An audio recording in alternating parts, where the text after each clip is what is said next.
여러분, 안녕하세요. 오늘은 프리미어 12 B조 상대팀 분석 두 번째 시간을 가져보려고 합니다.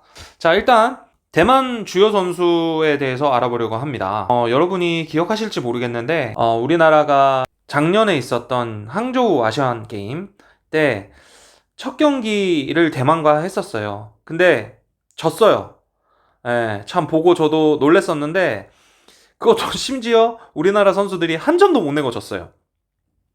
그때 나왔던 투수가 지금 여기 밑에 있는 린 위민이라는 선수입니다. 자완 투수예요. 그리고 공 구속이 대략 뭐 한 140 후반 정도 나오는 선수인데 지금 미국에서 트리플 A를 뛰고 있더라고요. 지금 여기에는 더블 A라고 들어가 있는데 트리플 A를 뛰고 있는 선수인데 생각보다 이 선수의 모습을 보면 왜 우리나라가 당했을까라는 것이 이해가 돼요, 사실은.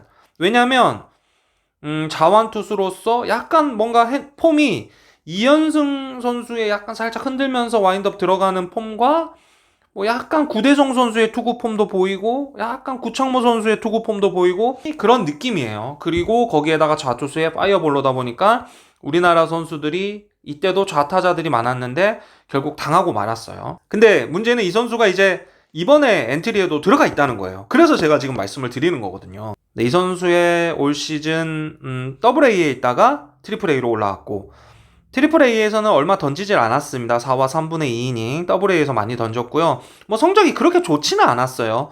하지만 확실히 긁히는 날은 조금 위험하다. 지금 밑에 사진을 보시면 우리나라와 대만과의 경기였는데요. 지금 보세요. 공이 안쪽에 정확하게 지금 들어갔거든요. 그리고 밑에 사진은 바깥쪽 조금 높은 볼이 꽉 차게 들어갔습니다. 거의 뭐 스트라이크 존 모서리 부분에 들어갔다고 생각하시면 돼요. 지금 보시면 첫 번째 사진 아마 뭐 딱 봐도 알겠지만 바깥쪽 빠지는 슬라이더였을 거예요. 제가 뭐 봤지만 정확하게 구종까지는 다 기억이 안 나서 모르겠는데 그쵸? 지금 바깥쪽으로 딱 빠지는 슬라이더에 우리나라 좌타자가 그냥 헛스윙을 해버리는 그런 모습입니다. 그래서 우리나라가 이 선수가 6이닝을 던졌는데 삼진을 6개 먹으면서 한 점도 내지를 못하고 사실 야구라는 게 그런 부분이 있어요. 한번 이렇게 말리면서 대만이 거기서 또 한두 점 내기 시작하거든요. 경기가 그냥 분위기가 넘어가 버린 거예요. 그러면서 이럴 때 이제 우리 선수들이 뭐 홈런 한 방이라도 쳐주면서 분위기를 반전을 시켰어야 되는데 그러지 못하고 계속 끌려가다가 패하고 맙니다. 네, 간단하게 이게 뭐 저작권 걸리진 않겠죠. 간단하게 이 선수 투구폼을 한번 보시죠. 살짝 와인드 하면서 몸을 살짝 흔들어요. 이현승 선수 같이. 그러면서 확 들어간단 말이죠.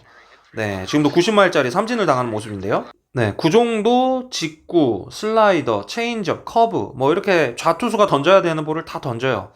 그렇기 때문에 일단 이 선수가 나온다면 뭐 어찌됐건 공이 잘 긁히지 않기를 바라야 되는데 공이 긁힌다 하더라도 우리가 이 선수에 대한 대비는 철저히 하고 가야 될 것 같아요. 이 선수가 결승전에도 나옵니다. 결승전에도 나와서 하지만 우리가 이 선수에게 2점을 얻어내요. 그래서 우리가 2대 0으로 이기면서 아시안게임에서는 금메달을 따기는 하는데 어찌됐건 그때도 6이닝 2실점 뭐 썩 그렇게 우리가 잘 공략을 했던 건 아니기 때문에 철저한 분석이 필요하다고 생각을 합니다.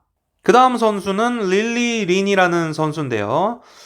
이 선수 역시 현재 WA에서 뛰고 있는 선수입니다. 지금 WA에서 많은 경기를 뛰지는 않았어요. 한 20경기 정도를 뛰었죠. 네. 그리고 2019년부터 뛰었습니다. 그러면서 지금 2024년 20경기 정도를 뛰었고, 네. 보시면 타율이 2024년 3할 6푼 8리. 썩 나쁘지 않았습니다. 나쁘지 않은 기록을 했기 때문에, 출루율도 지금 보시면 4할 3푼 8리죠. 그렇기 때문에 이 선수 역시 조금 조심해야 되는 선수로 제가 마크를 하고 싶네요. 그리고 밑에 웬휘판? 네, 뭐 제가 발음은 다를 수 있습니다. 이게 대만 이름이기 때문에 웬휘판이라는 선수고요. 이 선수는 하이 싱글 A에서 뛰는 선수입니다. 하지만 이 선수 하이 싱글 A에서 성적이 뭐 그렇게 나쁘지 않았어요. 2024년 방어율 2.15, 18경기를 나왔고 29이닝, 뭐 많은 이닝 소화하진 않았습니다. 하지만 어찌됐건 하이 싱글 A에서 21이닝 던지면서 방어율이 1.29였어요. 보니까 이 선수도 상당히 빠른 공을 던지는 선수더라고요. 네, 제가 캡처를 한 모습인데 98마일까지 던지는 선수입니다. 아무튼 빠른 직구를 주 무기로 하는 선수, 그리고 마이너에서 하이 싱글이긴 하지만 비교적 괜찮은 성적을 거뒀다는 것을 봤을 때 조금 조심해야 되는 선수로 기록하고 싶네요. 네, 이전 경기들을 한번 돌아보고 싶은데요. 2019년 프리미어 12 때, 이때도 우리가 대만한테 졌어요. 그러니까 대만도 만만한 상대가 아니에요. 한번 이렇게 야구 특성상 초반에 이렇게 말려버리면 사실은 후반에 가면 뒤집기가 어렵고, 제가 저번에도 말씀드렸지만 상대방도 마찬가지예요. 처음 보는 투수들이 나오기 때문에 뭐 데이터상으로는 알고 있지만 뭔가 한 번만 보고 공을 바로바로 때려낸다는 게 사실 쉽지는 않습니다. 이날도 우리가 11안타나 줬어요. 그러면 우리가 한 점도 못 냈죠? 근데 이때 우리가 라인업이 나빴느냐? 아니요. 한번 보시죠. 박민우, 김하성, 이정우, 박병호, 김지한, 양의지, 김현수, 민병헌, 허경민 다 엄청난 선수들이었습니다. 그리고 앞에 보셨겠지만 선발 투수도 김강현 선수였어요. 하지만 이때도 문제들이 몇 가지가 있었습니다. 자, 일단 지금도 역시나 높은 볼, 대만 타자들도 생각보다 힘이 있고요. 그리고 이날 경기를 보면 우리나라 선수들의 빠른 볼을 상당히 잘 때려낸다는 것을 그때 당시에 정우영 캐스터도 얘기를 해요. 지금도 안쪽 좀 높은 볼이었습니다, 사실은. 하지만 때려내는 모습이고요. 자, 지금도 완전 한가운데 볼이죠? 결국에는 실투예요. 지금 원종현 선수가 던진 볼도 한가운데 볼입니다. 여기도 지금도 보시면 한가운데 볼입니다. 한가운데 높은 볼이죠. 결국에는 대만을 공략할 때도 절대 실투를 줄여야 된다는 거예요. 일본 정도로 디테일한 그런 바깥쪽 제구까지는 필요가 없겠지만 지금 한가운데나 높은 볼이 들어가면 대만 선수들도 쳐냅니다. 그렇기 때문에 제가 그래서 계속 제구력이 중요하다는 말씀을 드리는 거예요. 이렇게 하나 두 개씩 홈런 큰 거를 허용을 하다 보면 경기가 말리게 되고 그러면 우리가 또 이길 수가 없는 상황이 벌어집니다. 네, 계속 나오죠? 이것도 높은 볼이에요. 대만 타자들이 높은 볼을 상당히 잘 칩니다. 이건 조금 안쪽으로 들어오긴 했지만 역시나 안쪽 좀 높은 볼이죠? 바로 때려냅니다. 그리고 제일 밑에 사진을 보시면 이때 당시에 4번 타자가 린 앙커라는 선수였는데 이 선수에게도 보세요. 높은 볼. 가치 없습니다. 높은 볼. 그리고 가운데로 몰리는 볼. 위험합니다. 그리고 참고로 이 린 앙커라는 선수는 이번 대회에도 나오는 선수입니다. 반면 우리나라가 아시안게임 결승전에서 이겼던 경기를 한번 보실까요? 지금 문동주 선수가 바깥쪽으로 떨어진 아마 이 정도 각이면 체인지업이었지 않을까 싶어요. 바깥쪽 낮은 볼 떨어지죠. 그대로 헛스윙 합니다. 자, 또 보시면 또 바깥쪽 볼. 높은 볼이긴 했지만 바깥쪽 볼. 자, 그리고 안쪽 낮은 볼. 그대로 꽂히니까 루킹 스트라이크 아웃 당하거든요. 자, 이건 투 스트라이크에서 이제 하이 패스트 볼 들어갔는데 애매하게 높게 들어온 게 아니라 아예 위로 확 빼버렸잖아요. 그냥 헛스윙이 나온 거고. 그리고 또 바깥쪽 높은 볼. 그리고 이어져서 나오는 박영현 선수의 슬라이더. 이게 이제 스트라이크 존으로 들어오다가 바깥쪽으로 살짝 휘어져 나가는 슬라이더였을 거예요. 그대로 헛스윙 아웃됐고. 9회 말에 나온 고우석 선수. 바깥쪽 낮은 볼이죠. 헛스윙 아웃이 됩니다. 결국 확연히 차이가 나죠. 우리 선수들이, 우리 투수들이 어떤 볼을 던졌는지. 절대 대만전은 쉬운 경기가 되지 않을 겁니다. 최근에 대만에게 패를 한 경기가 상당히 많습니다. 거기다가 이번에 첫 번째 경기가 대만전이고요. 그 경기가 타이페이 돔에서 열립니다. 만약에 린 유민 같은 선수가 나와서 우리를 공략을 하면 사실 우리나라가 다득점을 하기 어려운 상황이 될 수도 있어요.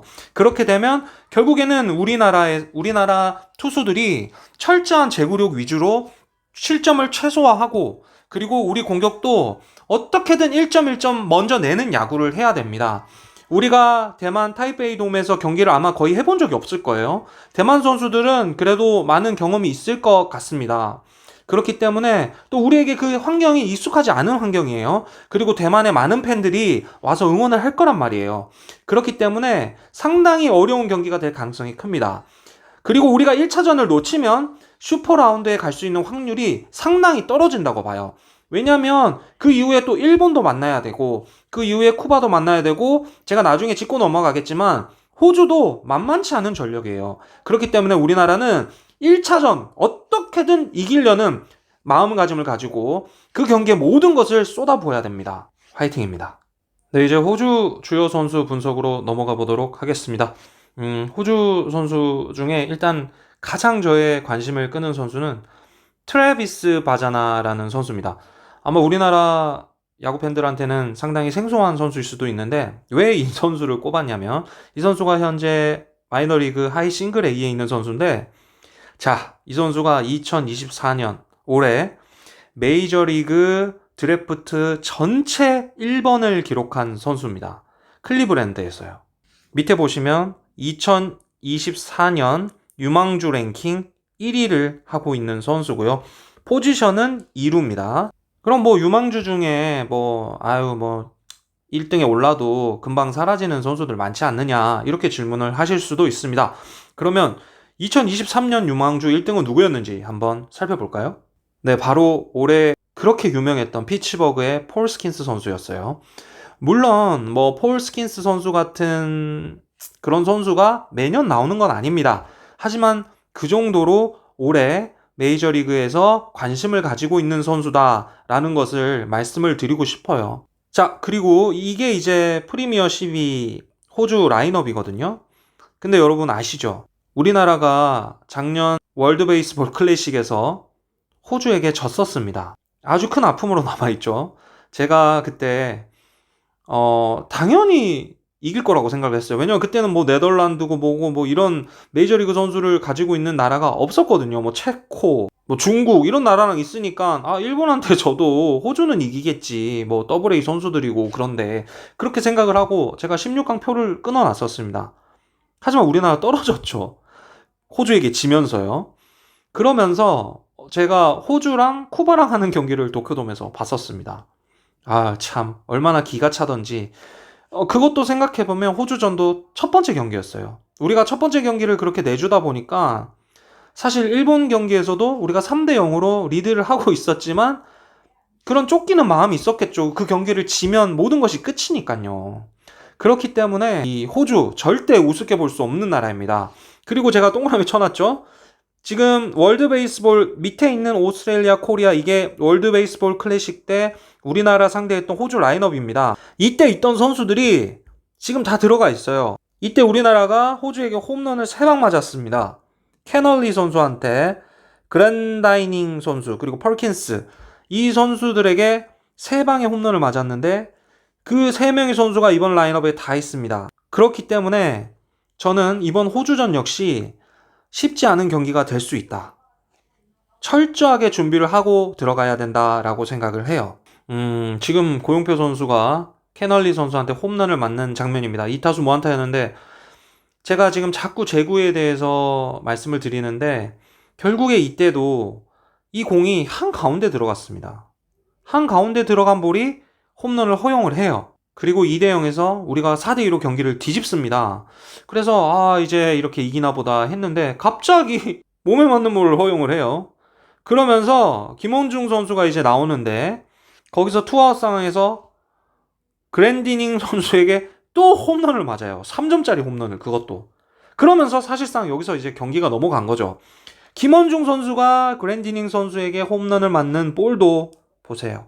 높은 볼입니다. 단기전에서는 철저하게 바깥쪽 위주의 승부를 해야 돼요. 그렇다고 다 바깥쪽을 던지라는 얘기는 아닙니다. 보여주는 볼도 필요하죠. 하지만 이런 식으로 치기 쉬운 볼을 던지면 호주 타자들도 큰 거 한 방이 있는 선수들이에요. 큰 거를 맞는단 말이죠. 큰 거를 맞으면 어떻게 되나요? 단기전에서 분위기가 넘어가 버리고 그렇게 되면 이제 경기가 꼬이는 거예요.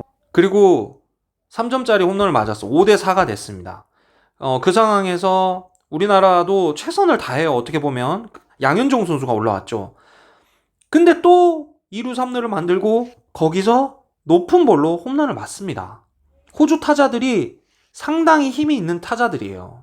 그렇기 때문에 호주 타자들 역시 높은 볼, 가운데 몰리는 볼 당연히 안 됩니다. 철저하게 코너웍 승부를 하면서 바깥쪽 승부를 하든지 떨어지는 승부를 하든지 그렇게 가야 되는 거죠. 자, 이거는 쿠바전에 이제 호주 선수가 홈런을 치는 장면인데 이때도 호주 선수가 홈런을 때려낼 때 윙그로브 선수가 홈런을 때려낼 때 보시면 높은 볼이에요.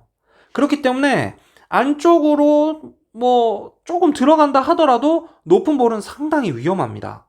결국에 이 볼로 또 홈런을 허용을 하지만 뭐 어찌됐건 이날 경기는 쿠바가 승리를 거두면서 쿠바가 미국으로 넘어가죠. 그러면 이 호주 선수들을 상대할 때 어떻게 가야 하는가? 일단 대만도 그렇고 호주도 그렇고 일본 타자들만큼 정교하게 들어갈 필요는 없어요. 일본 타자들의 그 커트 능력은 정말 대단하거든요. 자, 고용표 선수가 나왔습니다. 떨어지는 볼이에요. 자, 투 스트라이크, 원볼 투 스트라이크에서 떨어지는 볼로 삼진을 잡습니다. 결국 일단 카운터를 유리하게 잡아놓고 떨어지는 볼로 유혹을 해야 된다는 거죠. 자, 여기서도 원투죠. 원투 상황에 주자 1루 있을 때 떨어지는 변화구에 헛스윙 되는 장면입니다. 결국 이런 볼들을 많이 던져야 돼요. 카운트를 유리하게 가져가서 말이죠. 그 유리하게 가는 카운트를 만드는 과정에서도 쉽게 던지는 볼이 하나도 없어야 됩니다. 그렇기 때문에 저는 그 집중력을 계속 유지하기는 어려울 수도 있으니까 또 우리나라가 이번에 선발 투수 4명하고 나머지는 다 구원 투수들 데리고 갔어요. 그렇기 때문에 그런 승부를 해야 돼요. 투수를 자주 바꿔주면서 투수들이 나왔을 때 상당히 집중력 있는 승부를 해줘야 됩니다. 지금도 두 번째 사진도 보시면 김원중 선수 아마 포크볼이겠죠? 네, 포크볼에 그대로 삼진을 당하는데 투투 상황에 포크볼로 삼진을 잡습니다. 3-2가 되면 이런 볼을 던지는 게 상당히 부담스러워지는 거죠. 그렇기 때문에 일찌감치 카운트에서 승부를 빨리 하고 그리고 이런 변화구, 떨어지는 변화구로 승부를 할 때 우리나라가 호주 선수들이 쉽게 잘 잡아냈어요. 네, 또 찍다 보니까 너무 길어졌어요. 그래서 대만 호주 선수 분석으로 또 마치고 다음 시간에는 도미니카 선수하고 그리고 쿠바 선수들에 대해서 조금 간략하게 분석을 할까 합니다. 아무튼 이제 오늘 우리나라 선수들 명단이 발표됐는데 저는 그렇게 생각해요. 일본전을 오히려 조금 헐렁하게 하고 나머지 경기는 다 잡는 그런 전력으로 가야 됩니다. 물론 일본도 잡으면 좋죠. 하지만 가장 어려운 상대니까요. 그래서 대만, 호주 선수들 잘 분석해서 꼭 우리가 슈퍼라운드 갈 수 있었으면 좋겠습니다. 다음 시간에 다시 찾아뵙도록 하겠습니다. 시청해주셔서 감사합니다.